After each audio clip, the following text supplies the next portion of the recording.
really glad you got that we could make this work out.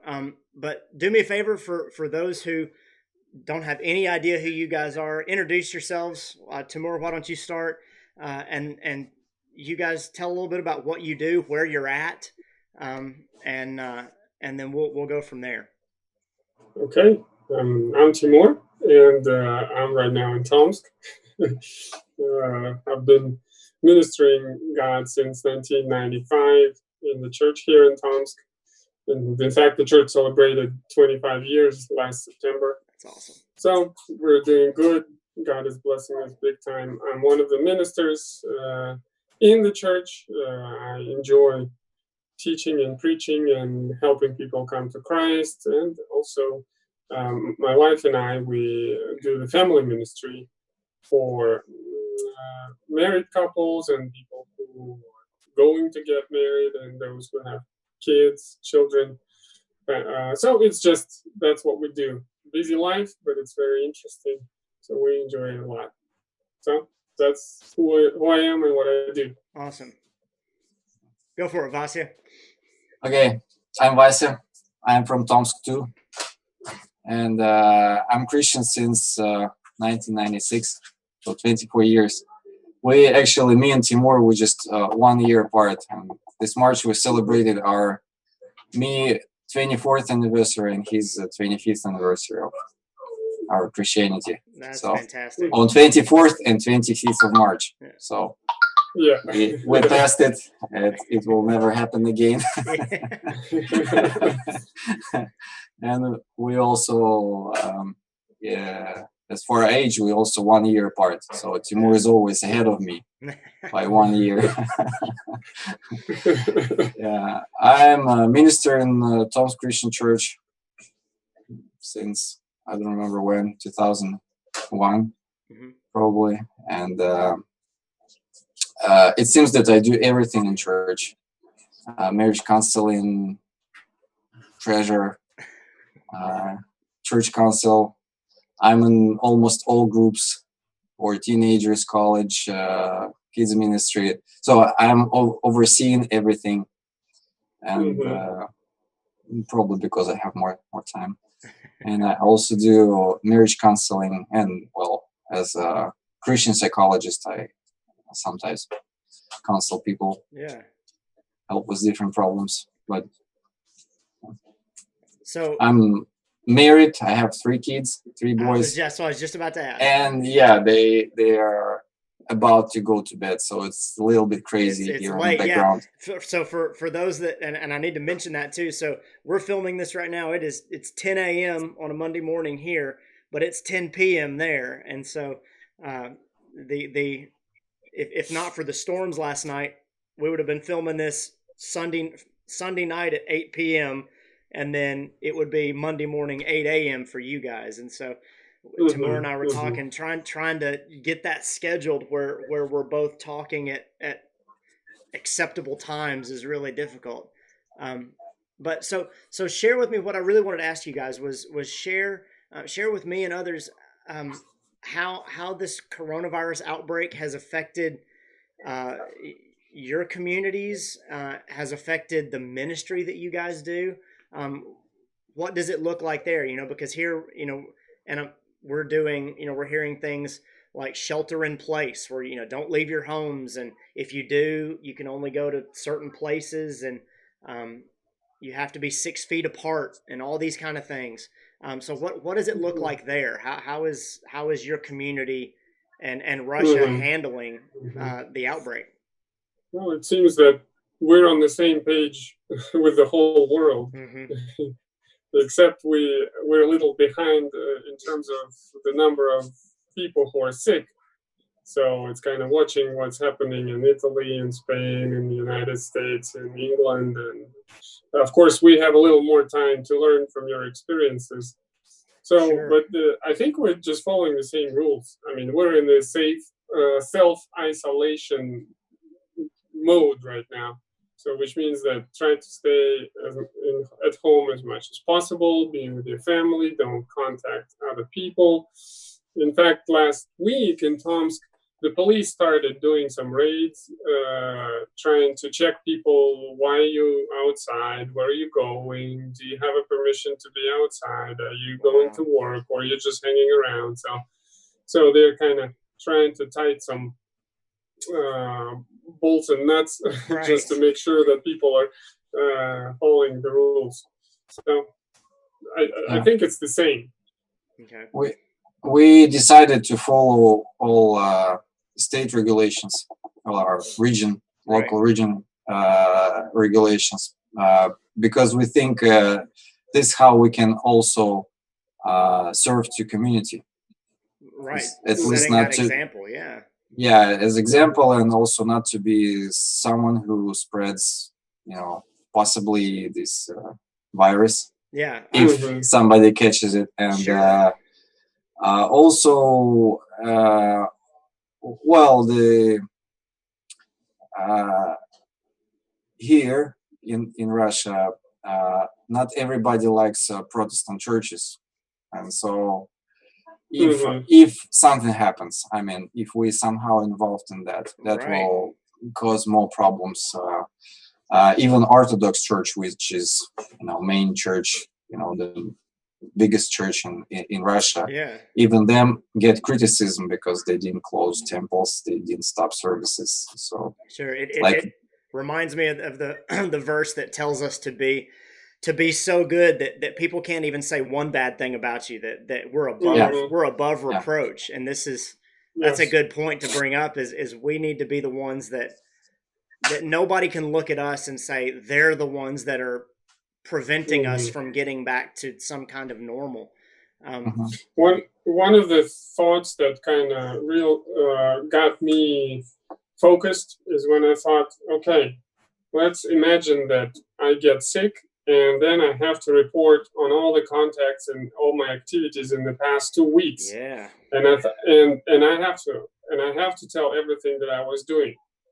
Would I want to do now anything that would put me not in the good spot, and the church not in the good spot, if I have to report all these things? And they say, I don't want them to look at me and say, you Christians are nuts. I mean, you're just doing crazy stuff, So that helps me kind of see right now what I need to be doing and how I need to behave.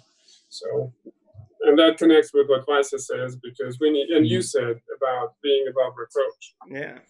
And that's a scary thought to think of, even if nothing bad happened to somebody, to think that the government would come to you and say, who have you been in contact with? And then you have to start listing off all of your church members and all of your brothers and sisters, and the government comes and talks to them. And then that creates a whole, that's scary. That can be very, and to be able to say, no, we're following those rules. I saw I don't know if I can't remember if I was talking to somebody, if I saw them posted on Facebook, but they said we can believe in the power of the Holy Spirit and not ignore common sense, right? That just because we shelter inside and we keep our distance doesn't mean we're saying that God can't work. It just means that okay, we're aware that God created our world a certain way, and we're respectful of that. But God can work through all those things too, and I think we're seeing a lot of that. And I'm loving seeing God working in the midst of all of these things, and how so many people, so many Christians, are having to figure out how to be the church outside of a building. And I know from the conversations I've had with you guys, if I can brag on you guys for a second, I think you guys have less of a problem with that than we do here in the States. Having church buildings, and we're it's easy for us to get into a mold where the church is in a building. But I know you guys do house churches and do small groups and do all those things, and you don't come together nearly as often. And when you do, it's such a bigger family gathering, a bigger family reunion or celebration time than, and the idea of evangelism and discipleship is something that is ingrained in people more than it is here, because you hear people here say, well, if I can just get them to the church building, then they'll learn about Jesus. And the conversations that I've had with you guys, I've never heard that. I've never heard that idea, and so it's exciting to me to see how God is teaching people that in the midst of all of the things that are going on right now. Well, we like to invite people before the pandemic started. Of course, we always encourage people to invite people to the general meetings, and people like to come to the general meetings more than they like to come to the house churches. Sure. Because going to the house churches is like going to somebody's apartment, right? Because you never know what kind of sect or cult it is. But general meeting is an official, thing. People come, but I agree with you that most of the conversion and change it usually still takes place in the individual Bible studies. And churches and Bible studies. So talk a little bit about how you guys have adapted your ministry and the things that you're doing to during this time. I mean, I'm sure some of the things that you were doing before you can't do right now, and you're having to do different things just like we're doing right now. So maybe you guys could talk a little bit about that. Yeah. Well, we the way I see it, we see it is it's just a new opportunity.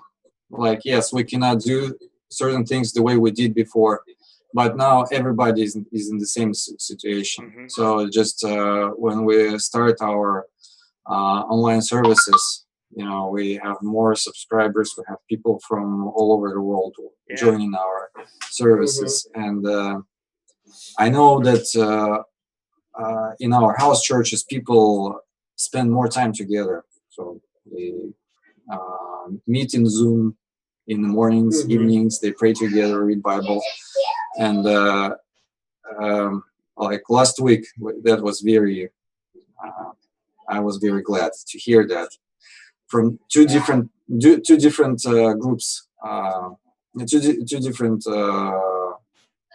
people from our church shared links to our online services and to the non-Christian friends, and two people from these two groups expressed desire to study the Bible. It's just like people who we could not reach for a long time. Right. It's so it's exciting, and we see it as an opportunity, and even though we cannot do things the way we used to do. What I personally like to see, again, it's like looking at, like Lisa said, God makes it a great opportunity, but I like to see what our younger generation does in the church. When the situation started, they were even faster and quicker to find ways to continue their fellowship throughout the week, and they, in fact, they were teaching us certain things, because I mean, they planned their Zoom conferences earlier than we did. They had discussion groups. They started discussion of the whatever we stream online in the church service. The teens, they discuss it, they make a plan for it. I mean, they also play games. And because I have 5 kids and 2 of them are teens, so I just kind of see what they're doing. Yeah. And they like to do it. So it's more like their style. And so it's good to see in the church that the younger generation have more opportunities to have fellowship their style. In fact, they not only use Zoom, they also use, Discord. Discord platform.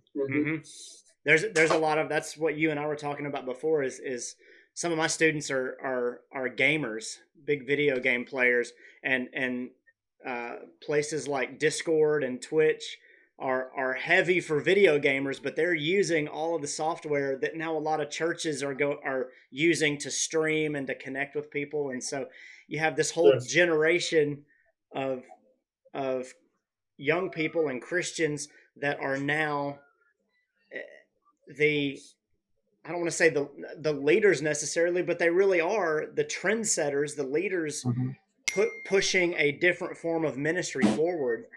And Mm-hmm. you have a lot of older people that are now looking to them to say, Mm-hmm. oh, this is all this stuff that we thought we didn't need before is now a valid form of ministry because we have to have it.